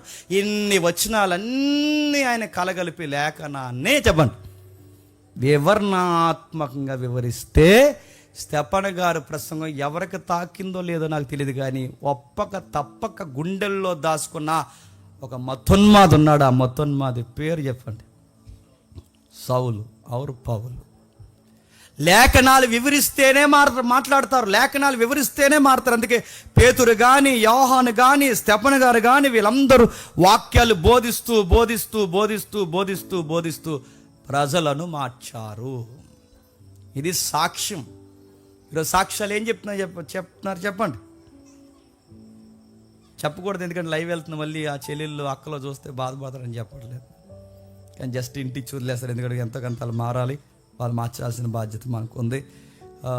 ఒకరోజు ఫీల్ అవుతుందంట ఆవిడ, ఫీల్ అవుతూ ఏంటి మై లాట్, ఏంటి నా లైఫ్లో ఇంత క్రైసిస్ వచ్చి పడిపోయింది, ఈ కొత్త ఇంట్లో ఈ కాపురం చేయడం నాకు చాలా కష్టంగా ఉంది, ఏంటి ప్రభు అని బాధపడినప్పుడు ఏమైంది అని ఆ పరిశీలనలో తేలిన విషయం, ఆ ఇంట్లో ఎలకలు ఎక్కువైపోయినాయి అంట. ఈ ఎలకలతో నేను ఉండలేకపోతున్నాను, ఏంటి ప్రభు అని బాధపడినప్పుడు ఆ చెల్లికి దేవుడు చెప్పాడట, ప్రేయర్లో ఆన్సర్ చేశాడట, కంగారు పడకు నా కుమారి, రేపు ఉదయాన్నే మీ ఇంటికి 3 పిల్లులు పంపుతానన్నాడంట. ఇది సాక్ష్యం. మిలియన్ వ్యూస్ ఉన్నాయి చూసారా? చదువులు ఏమయ్యాయి అని అడుగుతున్నాను. మీ చదువులు ఏమయ్యాయి? చూడడానికి యంగ్స్టర్స్లా కనబడుతుంది, మీ చదువులు ఏమయ్యాయి? థియాలజీ తెలీదా? పోనీ థియాలజీ తెలియకపోతే కనీసం రెఫరెన్స్ వివరించాలన్న జ్ఞానం లేదా? చదువుకున్నారు, ఉద్యోగాలు చేస్తున్నారు, మీకు అసలు కనీసం ఇంకిత జ్ఞానం, బేసిక్స్ కూడా తెలియవా? ఇలాంటివి చెబితే బయట నవ్వుతారు. దేవుడు మేలుకరమైన కార్యాలు చేస్తారు, కానీ ఇంత సీప్ ట్రిక్స్ ఉపయోగించి సాక్ష్యాలు చెప్పకండి. బైబిల్లో సాక్ష్యాలు చెప్పలేదు. బైబిల్లో సాక్ష్యం వాక్యాన్ని వివరించారు. పేతురు గూర్చి మరొకరు చెప్పారే తప్ప పేతురు గూర్చి పేతురు చెప్పండి ఎక్కువ చెప్పుకోలేదు. పౌలు గారి గురించి ఇతరులు చెప్పారు తప్ప పౌలు గారి గురించి ఎక్కువ చెప్పుకోవడానికి ఇష్టపడలేదు. వాళ్ళకి టైం దొరికినప్పుడల్లా ప్రభువుని ఎక్కువ ఎక్స్పోజ్ చేశారు. 8వ అధ్యాయం ముగిద్దాం. Just 2 quick outlines. ఒక ఫైనాన్షియల్ మినిస్టర్ వస్తారు అక్కడ, మీకు తెలుసు కదా, అపోస్తలుల గారి 8వ అధ్యాయం.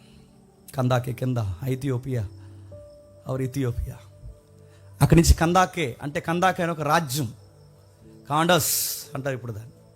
తర్వాత 1997 వరకు కూడా ఈ సింహాసనం దగ్గర నడిచిందని టాక్ ఉంటుంది. ఆ చిట్ట చివరి రాజు 1997-47 నాకు సరిగ్గా గుర్తులేదు. ఆ చిట్ట చివరి రాజు ఉంటాడు, ఈ కాండస్ సింహాసనాన్ని కొనసాగించిన రాజు. దానికి ఒక సాక్ష్యం ఉంటుంది, ఎప్పుడైనా సాక్ష్యం మనకు కుదిరినప్పుడు చెప్పుకుందాం. ఆ చిట్ట చివరి రాజు ఏమని క్లైమ్ చేసుకున్నాడు తెలుసా? ఆ కాండస్ సింహాసనం మీద ఏమని కోట్ చేసుకున్నాడు అంటే, నేను ఎవరో కాదు, కింగ్ సాల్మన్కి నేను సన్ను అని చెప్పుకున్నాడు. కింగ్ సాల్మన్కి నువ్వు కొడుకు ఎలా అవుతావంటే, అప్పట్లో ఒక ఆవిడ వెళ్ళింది అక్కడి నుంచి జర్నీ, దక్షిణ దేశపు రాణి, శాబా దేశపు రాణి. ఆ రాణి గారు అబ్బాయి నేనే, అబ్బాయిని చివరి అబ్బాయిని నేనే, ఆ అబ్బాయిని నేను పరిపాలిస్తున్నాను. ఇప్పుడు మాది ఇది కాండస్ సింహాసనం అని చెప్పుకున్నారంటే, ఆ సింహాసనం దగ్గర నుంచి ఆ రోజుల్లో 2000 సంవత్సరాల క్రితం అక్కడి నుంచి ఒక ఫైనాన్షియల్ మినిస్టర్ జెరూసలేంకి వచ్చాడు. వస్తే ఏం జరిగింది? ఫైనాన్షియల్ మినిస్టర్ దగ్గరికి వెళ్ళి పరిశుద్ధాత్ముడు ఏం చేస్తున్నాడు చూడండి.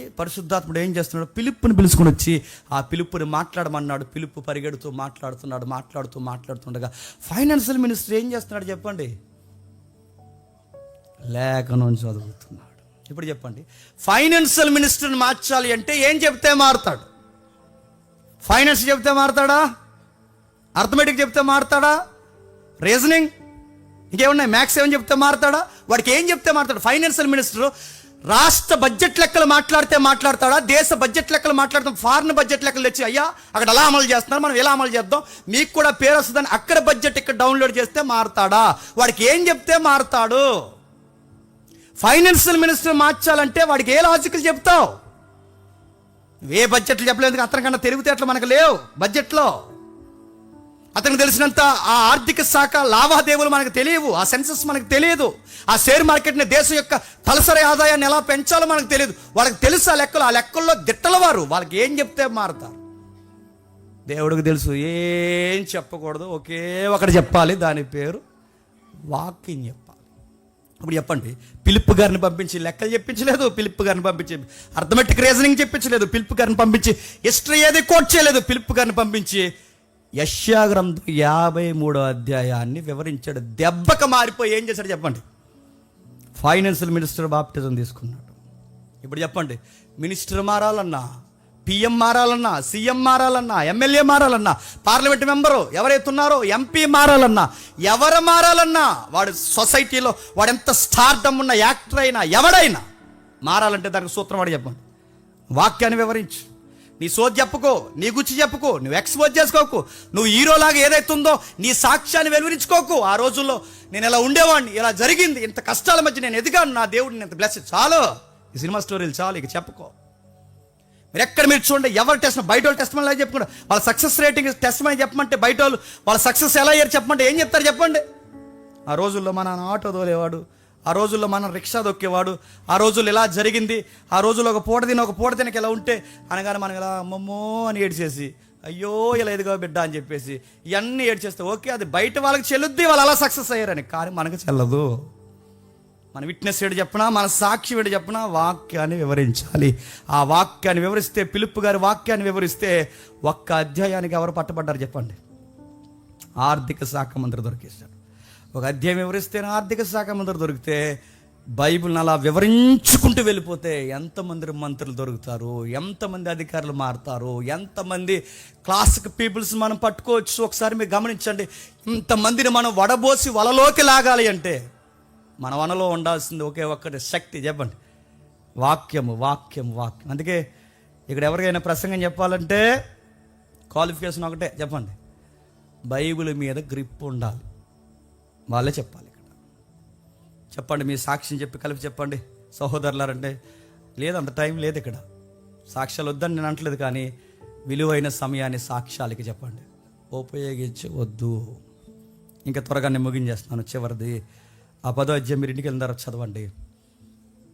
ఒక సైన్యాధిపతి ఉన్నాడు, ఆయన పేరు కొర్నేలి. ఇటలీ పటాలమందు తెలుసుగా, అదొక బెటాలియన్. ఆ బెటాలియన్కి సుపీరియర్ ఆఫీసర్గా ఉన్నాడు ఎవరు? కొర్నేలి. ఆ రోజుల్లో ఇటలీ క్యాపిటల్ దేనికి? Rome capital Italy. ఆ రోజుల్లో అక్కడ సుపీరియర్ ఆఫీసర్ అంటే మాటలా? అలాంటి సుపీరియర్ ఆఫీసర్ ఉన్న ఆయనకి ఇప్పుడు గాస్పల్ చెప్పాలట. అలాంటి ఆయనకి ఇప్పుడు సువార్త చెప్పాలంటే ఏం చెప్తాడు పేతురు గారు? ఓ రోజు సంధ్య వేళ మేము వలేస్తున్నప్పుడు ఏం జరిగిందంటే, గుట్ట చేపలు అడిపోయేశారు అని చెప్పాడా? మేము ఇలా జరుగుతున్నప్పుడు ఏం జరిగిందంటే ఇలాంటివి ఏం చెప్పాడా? అలాంటివి ఏం చెప్పలేదు ఆయన. ఏం చెప్పాడు చెప్పండి? ఏం చెప్పాడు చెప్పనా? ఆయన వివరిస్తున్నప్పుడు సుమారు మీరు గమనించండి, ఆ 10వ అధ్యాయం 24 కానీ 40 వచనం కానీ 43 వచనం కానీ 44 వచనం కానీ 47 వచనం కానీ ఈ వచనాలన్నీ మీరు తిరగేయండి. ఆ వచనాలన్నిటి వెనకాల ఏ వివరించాడో తెలుసా? వాక్యము. వాక్యం వాక్యం పాత నిబంధన లేఖనాలు ఎత్తి మాట్లాడితే ఆ ఇటలీ పటాలమనబడిన ఆ పటాలం పైన అధికారిగా ఉన్న కొర్నేలి ఏమయ్యాడు చెప్పండి? ఎంటైర్ ఫ్యామిలీ బాప్టిజం తీసుకుంటాయి. వాళ్ళు ఎవరైతే ఉన్నారో, వాళ్ళ నైబర్స్ ఎవరైతే ఉన్నారో, వాళ్ళకి ఇంకా తెలిసిన వారు, చుట్టాల పట్టాలు ఎవరైతే ఉన్నారో వాళ్ళందరూ కలిసి వాక్యాన్ని విన్నారు. పేతురు గారు దొరికింది అవకాశం అని చెప్పి తన సెల్ఫ్ తను చెప్పుకోలేదు. ఆయన ఏం చెప్పుకున్నాడు చెప్పండి? లేఖనాలు వివరించి మాట్లాడితే మిలిటరీ ఆఫీసర్ ఫ్యామిలీ మారిందంటే ఎంత విచిత్రమైన కార్యక్రమం చెప్పి. ఇప్పుడు చెప్పండి, బైబిల్ని ఈ కోణంలో చదవండి, ఈ కోణంలోనే చదివి బోధించండి. అందుకే బైబిల్ చదవండి, ఉపదేశించడానికే చెప్పండి బైబిల్ చదవాలి. మనశ్శాంతి కొరకు, మంచి జరుగుతుందనో, ఇంకా నాకు చెప్పండి, నాకు గుర్తురాట్లేదు. ఈరోజు ఏదో బస్సు త్వరగా దొరకాలనో, ఆటో త్వరగా దొరకాలనో, ఎన్ని సెంటిమెంట్లు ఉంటాయి తెలుసా? బయటికి వెళ్ళాలంటే ఈరోజు ఎందుకు ఏది కలిసి రావట్లేదంటే, అయ్యయ్యో ఈరోజు వాకింగ్ చదవడం చెప్పండి. మర్చిపోయినందుకు ఈరోజు నాకు ఏది కలిసి రావట్లేదు. ఆ ఉల్లిపాయలోడు ఎందుకు మాట లేదంటే ఆ ఉల్లిపాయలోడు ఎందుకు గొడవ పెట్టుకున్నాడు, ఇవాళ అధ్యాయం చదవలేదు నేను అంటే, నీ ఉల్లిపాయలకి అధ్యాయం సంబంధం ఉందా? ఇలాంటి ఫీలింగ్తో బతికేస్తున్నాడు. తను వాక్యాన్ని అందుకు చదవకూడదు, వాక్యాన్ని అందుకు చదవకూడదు. అందుకే పేతురు గారి ప్రసంగం అద్దరు కొట్టేసరి నేను ముగించేస్తున్నాను. ఆ 13వ అధ్యాయం వచ్చేసరికి పౌలు గారు ఉంటారు. ఆయన మాట్లాడతాడు. ఆయన మాట్లాడి అబ్రహాం దగ్గర నేను స్టార్ట్ చేసి ప్రభు అయిన యేసుక్రీస్తు వారి పునరుద్ధానం దగ్గర ఆపుతాడు. ఆయన కోట్ చేసిన రెఫరెన్స్ చేయడం తెలుసా? కీర్తన గ్రంథం 2వ అధ్యాయం 7వ వచనం కోట్ చేస్తాడు. యెషయా గ్రంథం 53వ అధ్యాయం 3వ వచనం కోట్ చేస్తాడు. కీర్తన గ్రంథం 16వ అధ్యాయం 10వ వచనం కోట్ చేస్తాడు. హెబ్రీ పత్రికలో ఉన్న ఆ మూలాలు ముందే ఇక్కడ వాడతాడు. ఇంత ప్రసంగం పేతురుగా క్షమించిన ఇంత ప్రసంగం పౌలు గారు చేస్తే ఆ అపోస్తుడైన పౌలు అక్కడ నిలబడి మాట్లాడితే, అపోస్తులు అలా నిలబడి మాట్లాడితే రివైవల్ స్టార్ట్ అయిపోయిందంట 13వ అధ్యాయంలో. పౌలు ఎక్కడికి వెళ్ళినా ఏం బోధిస్తాడయ్య అంటే లేఖనాలు ఎత్తి, ఆ పదం ఎంత అట్రాక్షన్ ఉంటుందండి వాక్యం చదువుతున్నప్పుడు, ఎత్తి ఎత్తి ఎంత బాగుంటుందో, ఎత్తి లేఖనాలు ఎత్తి వివరించారట. అపోస్తులు ఊరకే ఎక్కడ నిలబడి కాలయాపన చేయలేదు. అప్పుడప్పుడు స్పీకర్ చూసారా కాలయాపన చేస్తారు. ఏం కాలయాపన చేస్తారు? మనం చెప్పుకోవడానికి మన టైం ఉండలేదు. మరి వాళ్ళకి టైం అంతా మరి ఏం చేస్తారు నాకు అర్థం కాదు. 2 గంటలు వర్షిప్ పట్టారు. 2 గంటలు వర్షిప్ ఎంత? 2 గంటలు వర్షిప్. ఇలా తిరుగుతారు, ఇలా వెనకాల చేయలెట్టుకుని ఇలా అపరిస్థితుడిలాగా ఇలా తిరుగుతారు. ఇలా తిరిగి పాడండి ఎగరండి పాడండి. సుమారు 2.5 గంటలు 2.5 గంటలు వర్షిప్ చేసిన తర్వాత మరి వాక్యం ఎన్ని గంటలు చెప్తారు సార్ అని అడిగితే 5,000 మంది 10,000 మంది ఆ సభకు వస్తే 2 గంటలు వర్షిప్ చేసిన తర్వాత వాక్యం ఎన్ని గంటలు చెప్తారు అంటే గంటలు ఏం చెప్పరు, 15 నిమిషాలు చెప్తారంట. ఈ సభకట 5 లక్షల ఖర్చంట. ఈ సభకంట ఇన్ని వేల మంది జనాభా అట. వెళ్ళి ఏమి నేర్చుకున్నారంటే ఏమి నేర్చుకోలేదు. యెహోవా ఈరే అని పాడి వచ్చేసారంట. యెహోవా రాఫా చెప్పండి, యెహోవా కృప చెప్పండి, ఎల్ షడే అన్నారంట, ఎలోహీం అన్నారంట, వచ్చేసారంట. అడుగుతుంది మరి వాక్యం ఏది? మరి వాక్యం ఆయన ఏం చెప్పాడు? 15 నిమిషాలు అంటే వాక్యం 15 నిమిషాలు ఏం చెప్పాడంటే మార్తా ఇక మారవా అన్నాడు. ఇంకా మారితే ఇంకా రోజుకి మార్త గొడవే. ఎప్పుడు ఆ మార్త మరియమ్మ గొడవే. ఎన్ని విషయాలు ఉన్నాయండి బైబిల్లో. నేను అడుగుతున్నాను, ఈయనే క్యాపబిలిటీ ఉంటే, మళ్ళీ చెప్తున్నాను, ఈయనే శక్తి ఉంటే చెప్పేవాడు చాలా బాగా వివరిస్తాడు. అందుకే చాలా మెసేజ్లు మనం అన్న మాట, జ్ఞానము చెప్పేవాడిని బట్టి ఉండదు, వినేవాడిని బట్టి ఉంటుంది. మీ గ్రోత్ పెరిగే కొలది ప్రసంగాల స్థాయి కూడా పెరుగుద్ది. మీరు వినే కొలది బైబిల్ ఇంకా ఎన్నో విషయాలు ఉన్నాయి, అవన్నీ మనం వినగలిగే శక్తిని దేవుడు ఇస్తాడు. నాకు ఎప్పటి నుంచో నేను చదువుకున్న తొలినాళ్ళల్లో నాకు ఎప్పుడో మెస్పరైజింగ్ అనిపించిన పాయింట్ నేను ఎప్పుడో చెప్తా అనుకున్నాను, కానీ అది చెప్తే అర్థమవుదా అని చెప్పండి. నేను చాలా కాలం నుంచి అదేంటి చెప్పిన, 7th డే 7వ రోజున చూసారా, 7th డే అది కాస్మాలజీతో కలిపి మాట్లాడుకుంటే మళ్ళీ చెప్తాను, మనకు ఎంతో కొంత సెకండ్ కమింగ్ అనేది ఈ టైమింగ్లో జరగవచ్చు అనేది మనకు అర్థమవుద్ది. చాలా మెస్పరైజింగ్ ఉంటుంది. అవన్నీ ఆ రెఫరెన్స్ ఉన్నాయి, వాటి చెప్తే మొత్తం. ఈరోజు జేమ్స్ గారు ఏం చెప్పారంటే చీకటి వెలుగు అన్నాడు కదా అంటారు ఎవ్వరు. అలాంటి సబ్జెక్ట్స్ ఎన్నో ఉన్నాయి, పడుతున్నాను, ముగించేస్తున్నాను. అపోస్తుల కార్యం 17వ అధ్యాయం ముగించేద్దాం. జస్ట్ మీరు వినండి. 17వ అధ్యాయం కానీ 18వ అధ్యాయం కానీ సుమారు కొరింథీలో 1.5 year నిలబడి, సంవత్సరం నిలబడి పౌలు గారు క్రమం తప్పకుండా బోధిస్తే కొరింథీ సంఘం ఫామ్ అయిపోయిందంట. 1.5 years నిలబడి క్రమం తప్పకుండా వాక్యం బోధిస్తే కొరింథీ సంఘం ఒక రివైవల్ స్టార్ట్ చేసింది. సువార్త చెబితే క్రీస్తుని అంగీకరించిన అనేక మంది కొరింథీ ప్రజలు మారిపోయారు. కొరింథీ టౌన్ అంటే చెప్పిన ఈరోజు పాస్ కలిసి ఉందిగా. ఈరోజు ఆ రోజుల్లో అక్కడ ఉండేదట. ఏ టౌన్లో?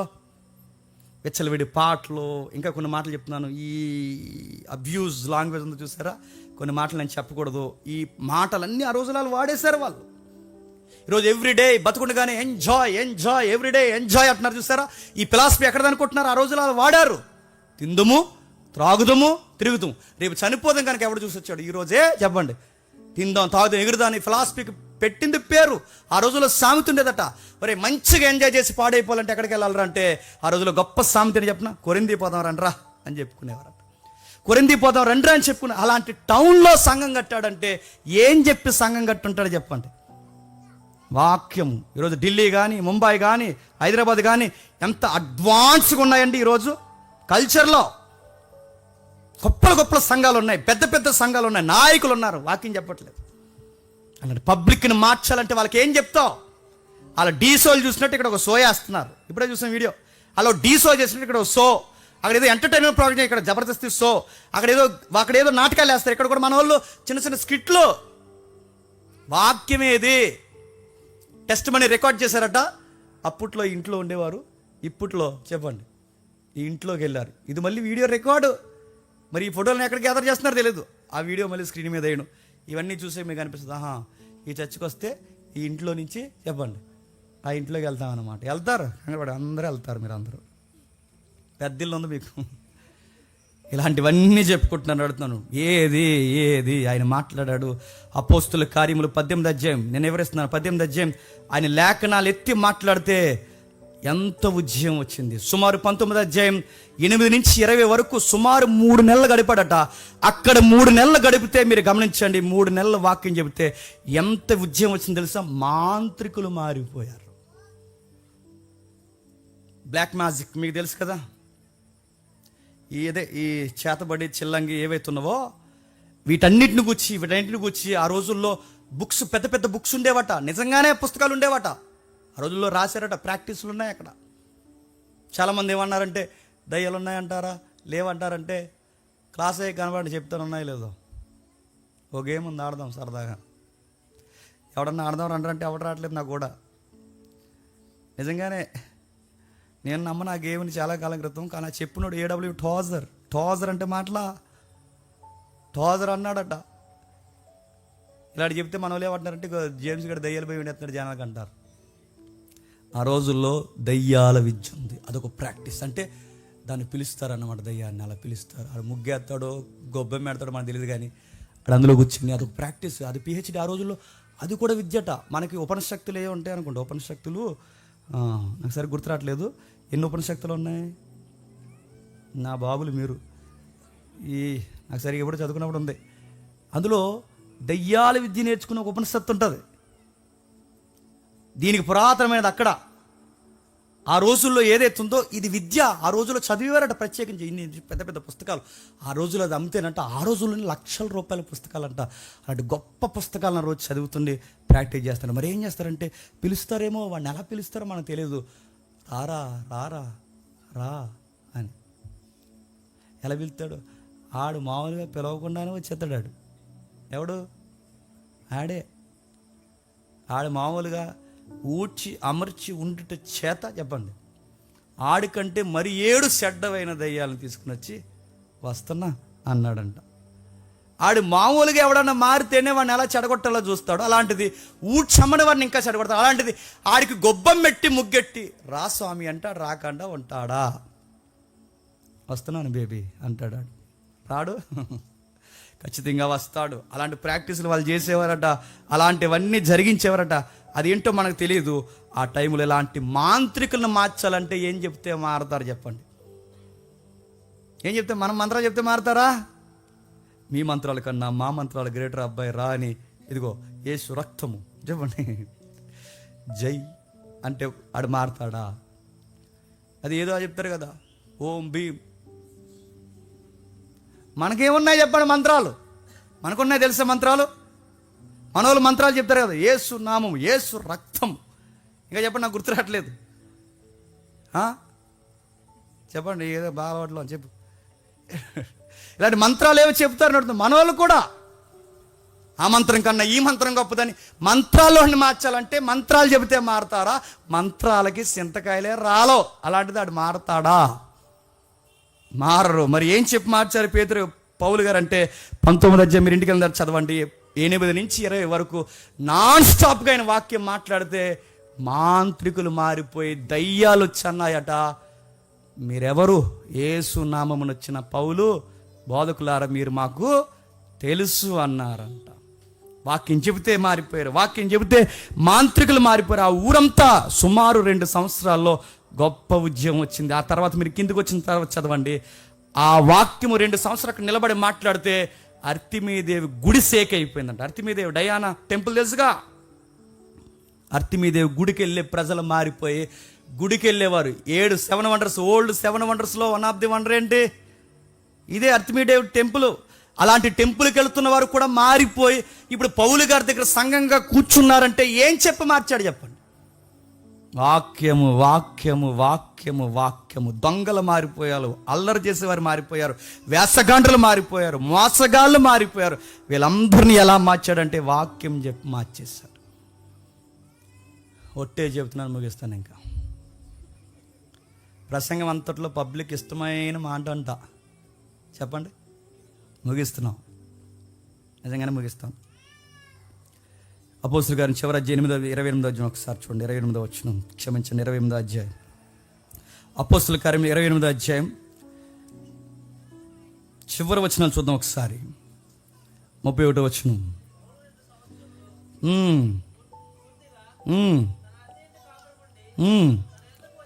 పౌలు 2 సంవత్సరాలు పూర్తిగా తన అద్దె ఇంట కాపురం ఉండి, అప్పటికి అరెస్ట్ చేశారు. హిస్టరీ తెలుసు కదా.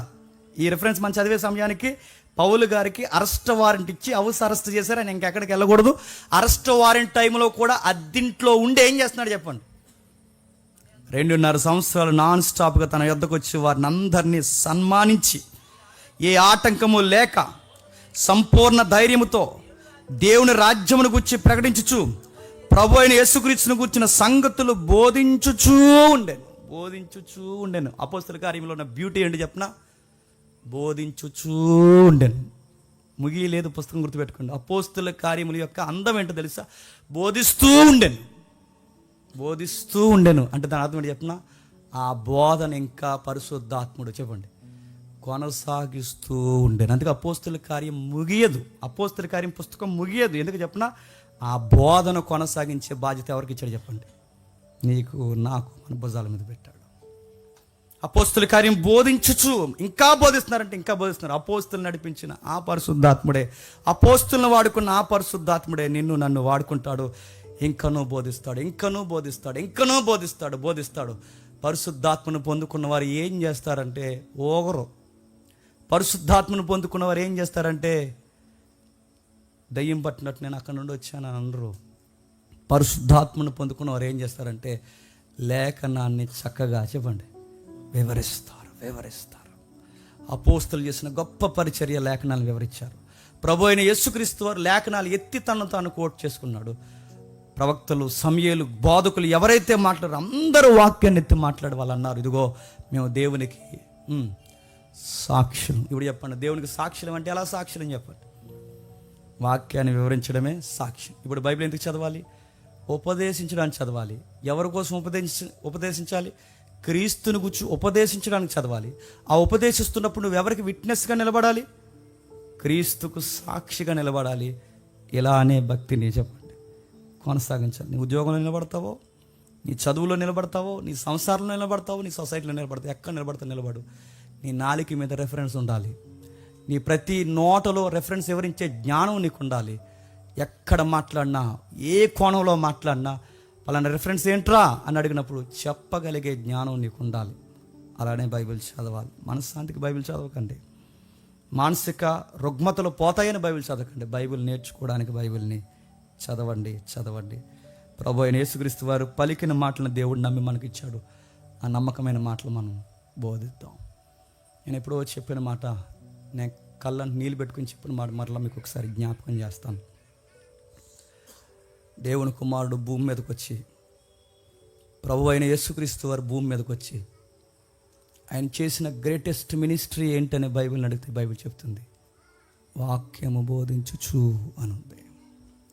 ఆయన నోరు తెరిచి ఉపదేశించినది ఏమనగా అంటే దేవుని కుమారుడు భూమి మీదకి వచ్చి చేసిన గొప్ప పరిచర్య ఏంటో తెలుసా? ఆయన నోరు విప్పి ఉపదేశించినది ఏమనగా. అలాంటి గొప్పతనాన్ని మళ్ళీ ఎక్కడ పెట్టాడు చెప్పండి? నా ప్రభువు చేసిన గొప్ప మినిస్ట్రీని మళ్ళీ ఇప్పుడు నిన్ను నన్ను చేయమంటున్నాడంటే మనం ఎంత ధన్యత పొందుకున్నామని చెప్పండి.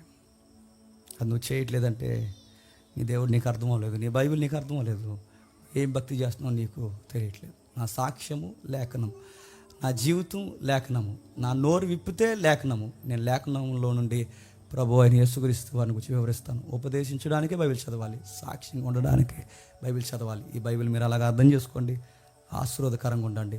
మరి మా అవసరాలు దేవుడు తీరుస్తాడంటే తీరుస్తాడు. ఆయన వాగ్దానం ఇచ్చాడు, మొదట ఆయన రాజ్యాన్ని నీతిని ఎతకండి, మీకు ఏం కావాలో ఆయన చూసుకుంటాడు. నీకు ఏ టైంకి సక్సెస్ కావాలో ఆయనకు తెలుసు, నీకు ఏ టైంకి బ్లెస్సింగ్స్ కావాలో ఆయనకు తెలుసు. ముందు ఆయన చెప్పిన పని చేయి, ఆయన రాజ్యం ఏంటో తెలుసుకో, ఆయన నీతి అంటే ఆయన వాక్యం ఏంటో తెలుసుకో. లేఖనం ఏంటో అర్థం చేసుకో. నీ అవసరం ఏంటో ఆయన చూసుకుంటాడు. ఆయన యొక్క చిత్తం ఏంటో నువ్వు తెలుసుకో. నీ లైఫ్ ఒక రోజుకి సక్సెస్ రేటింగ్లో నడుస్తుంది. దేవుడు మిమ్మల్ని బ్లెస్ చేయను గాక. క్షమించండి, 10